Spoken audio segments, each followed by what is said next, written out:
Selamat sejahtera, nama saya Priscilla. Hari ini saya ingin membuat pengenalan tentang alat muzik tradisional di Malaysia. Malaysia merupakan negara yang berbilang kaum dan juga mempunyai pelbagai budaya. Antara budaya yang berbeza di Malaysia, salah satu ialah muzik. Alat muzik tradisional merupakan warisan budaya dan lambang bagi setiap kaum di Malaysia. Alat muzik tradisional bergantung kepada budaya, adat dan penerimaan sesebuah bangsa.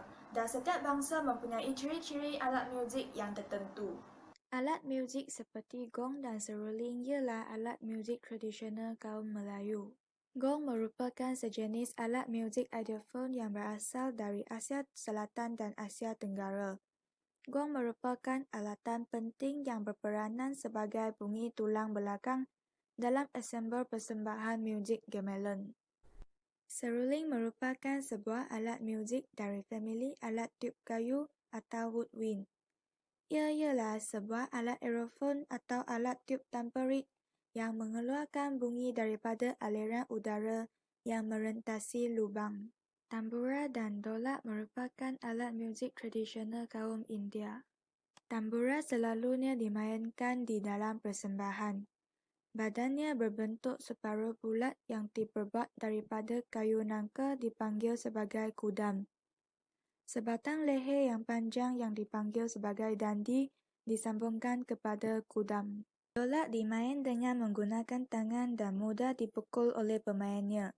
Bunyi yang dihasilkan oleh dolak berasal daripada hasil pukulan tangan ke atas permukaan yang diperbuat daripada kulit haiwan. Pipa serta cing dan cap merupakan alat muzik tradisional kaum Cina. Pipa dikategorikan sebagai alat muzik kordofon. Ia merupakan alat muzik yang paling simbolik dan terkenal dalam orkestra Cina. Pipa digunakan dalam orkestra untuk mengiringi opera Cina, juga sebagai alat solo atau mengiringi nyanyian. Cing dan cap adalah alat muzik dalam kategori idiofon. Alat ini dibuat serupa dan digunakan secara berpasangan. Cing dan cap biasanya diperbuat daripada kepingan gangsa nipis. Assalamualaikum dan selamat sejahtera. Nama saya Nabila binti Saudi. Untuk tugasan berkumpulan ini, saya mengambil bahagian dalam membuat sorotan literatur. Pada zaman sekarang, tidak hairanlah sekiranya kita terdengar bahawa terdapat masyarakat ataupun terdapat generasi, terutamanya generasi Y yang tidak peka ataupun tidak berapa tahu tentang peralatan muzik tradisional di negara kita yang terdiri sebagai mestinya adalah masyarakat Cina, India dan Melayu. Bagi masyarakat Melayu, peralatan muzik ini bukan sahaja hanya semata-mata sebahagian peralatan muzik, tetapi ia juga merupakan peralatan yang melengkapkan sesebuah persembahan nyanyian dan tarian. Muzik merupakan salah satu medium untuk kita sampaikan sesebuah mesej. Jadi, peralatan muzik akan melengkapkan apa yang kita hendak sampaikan, dan itu akan mempengaruhi emosi pendengar juga. Bagi masyarakat Cina pula, hampir semua muzik Cina berasaskan skala 5 nada, iaitu pentatonik, dan juga skala 7 nada, iaitu major heptatonik. Pada zaman dulu, pelajar yang berbangsa Cina, bila mereka keluar dari negara, iaitu mereka berhijrah dan belajar dari muzik negara luar, mereka mendapati bahawa muzik Cina agak ketinggalan zaman dan lapuk. Jadi mereka belajar sesuatu yang baru, dan bila mereka kembali ke tanah air, mereka mewujudkan sebuah orkestra yang tidak pernah diwujudkan oleh masyarakat Cina zaman itu. Bagi masyarakat India pula, seni muzik bergerak maju seiring dengan seni tarian. Alat-alat muzik India terdiri kepada 4 bahagian, iaitu tata, iaitu tali, avanada, drum, gana, iaitu idiofon, dan susira, iaitu anjina. Dalam kajian ini, kami memberi perhatian terhadap pengetahuan generasi kini terhadap alatan muzik tradisional di Malaysia yang kian dilupai, dan kami menerima pelbagai respon daripada beberapa pihak. Oleh itu, kami akan menyerahkan serta membincangkan penerimaan responden terhadap alatan muzik tradisional di Malaysia. Assalamualaikum, nama saya Nur Syafiqah binti Muhammad Rashid dari kumpulan 20 iaitu alat muzik tradisional. Saya akan menerangkan tentang kaedah ataupun metodologi yang kami telah lakukan untuk mendapatkan maklumat tentang alat muzik tradisional yang terdapat di Malaysia. Yang pertama ialah pengumpulan maklumat melalui internet, iaitu internet merupakan salah satu platform yang kami gunakan untuk mengumpul maklumat tentang alat muzik tradisional, iaitu mengetahui alat muzik tradisional yang terdapat di Malaysia dan juga cara memainkannya, dan juga setiap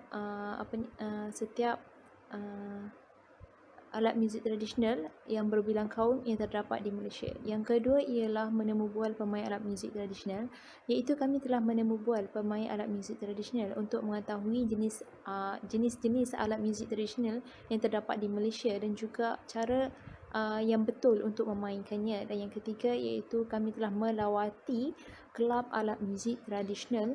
Dan juga yang keempat ialah soal selidik yang telah kami lakukan melalui internet, iaitu Google Form yang kami telah lakukan untuk mengumpul maklumat tentang ataupun responden orang awam dan juga warga USM tentang kepentingan tentang pengetahuan terhadap alat muzik tradisional yang terdapat di Malaysia. Saya akan menerangkan tentang keputusan dan perbincangan pada soalan pertama iaitu kaum. Sebanyak 81.7% responden terdiri daripada kaum Melayu, manakala 15% responden terdiri daripada kaum Cina, dan yang paling sedikit iaitu 1.7% responden terdiri daripada kaum India dan Dayak. Pada soalan kedua iaitu umur, sebanyak 85% responden yang berumur antara 20 hingga 25 tahun dan 10% responden yang terdiri daripada 25 hingga 40 tahun dan hanya 5% sahaja responden yang terdiri daripada 19 tahun ke bawah. Bagi soalan ketiga, kami menanyakan pernahkah anda mencuba atau mempelajari cara memainkan alat muzik tradisional. Sebanyak 83.6% responden menjawab ya, manakala 16.4% responden yang menjawab tidak pernah mempelajari alat muzik tradisional. Bagi soalan keempat, kami menanyakan alat muzik manakah yang pernah anda pelajari. Keputusan alat muzik yang paling tinggi iaitu seruling yang menunjukkan keputusan 50.9%, manakala yang kedua tertinggi iaitu dalok 22.6%. Bagi soalan kelima, pada pandangan anda, adakah alat muzik tradisional penting dalam sesuatu kaum? Sebanyak 98.4% responden menjawab ya, manakala 1.6% sahaja yang menjawab alat muzik tradisional ini tidak penting dalam sesuatu kaum. Pada soalan ke-6, kami menanyakan di manakah anda mempelajari alat muzik tradisional. Sebanyak 73.7% responden mempelajari alat muzik di sekolah, manakala 12.3% sahaja yang mempelajari alat muzik di universiti. Jadi kita teruskan dengan soalan ketujuh, iaitu dengan menanyakan kepada responden sama ada mereka pernah atau tidak mempelajari alatan muzik kaum lain. Dan sebanyak 73.8% tidak pernah dan 26.2% pernah mempelajari alatan muzik kaum lain. Dan soalan ke-8, kami menanyakan kepada responden adakah mereka dengan mempelajari alatan muzik kaum lain dapat mengukuhkan perpaduan kaum di Malaysia. Dan sebanyak 95.1% daripada responden kami, 95.1% daripada responden kami bersetuju dan selebihnya 4.9% tidak bersetuju. Soalan ke-9, kami menanyakan tentang alatan muzik Qing dan Cap merupakan alatan muzik kaum apa. Dan sebanyak 57.4% mengatakan bahawa Cina, 13.1% mengatakan bahawa milik India, 29.5 milik kaum Melayu dan yang betulnya adalah kaum Cina. Dan seterusnya kami tanyakan pula tentang alatan muzik kantura milik kaum siapa dan sebanyak 73.8% mengatakan milik kaum India, 24.6% mengatakan milik kaum Cina dan 1.6% mengatakan milik kaum Melayu. Dan yang betulnya adalah India, yang salah adalah Melayu dan Cina. Soalan ke-11, kami menanyakan pula tentang gong, alatan muzik kaum apa. Dan sebanyak 80.3% mengatakan bahawa gong adalah milik kaum Melayu dan 19.7 milik kaum Cina dan 0% milik kaum India. Dan yang betulnya adalah milik kaum Melayu. Soalan terakhir, adakah mereka setuju atau tidak bahawa mempelajari alatan muzik ini adalah perlu? Dan sebanyak 80.3% mengatakan perlu, bersetuju, dan 19.7 tidak bersetuju. Selamat sejahtera, dan sekarang saya akan membentangkan tentang bahagian konklusi bagi kumpulan kami ini. Jadi secara kesimpulannya, melalui kajian yang kita telah buat iaitu tentang alat-alatan muzik tradisional, kami mendapat peluang yang sangat baik untuk belajar dan mengenali tentang alat-alatan muzik tradisional yang dimiliki oleh berbilang kaum di Malaysia ini. Kumpulan kami mendapat peluang untuk mengetahui tentang maklumat bahawa maklumat yang tentang perbezaan alat-alatan muzik tradisional ini bagi setiap kaum. Jadi, muzik yang dihasilkan oleh alatan muzik tradisional bagi setiap kaum adalah sangat unik dan amat sukar untuk dihasilkan oleh alatan muzik tradisional kaum lain. Jadi, apabila kita mempelajari alatan-alatan muzik tradisional ini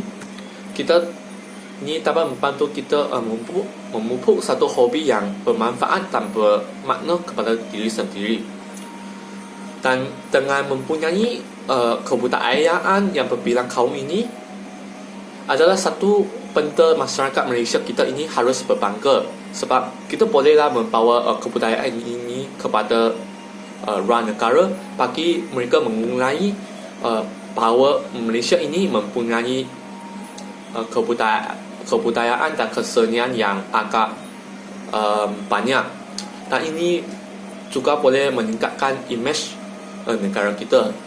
Dan seterusnya, dengan mempunyai kebudayaan yang banyak ini, kita dapat juga memupuk apa kita kata perpaduan antara kaum, sebab kalau kaum lain belajar alatan muzik yang berbeza kaum, maksudnya ini dapat meningkatkan apa yang kita kata perpaduan yang boleh membawa aman dan damai kepada masyarakat kita ini. Itu sahaja pembentangan saya pada hari ini. Terima kasih.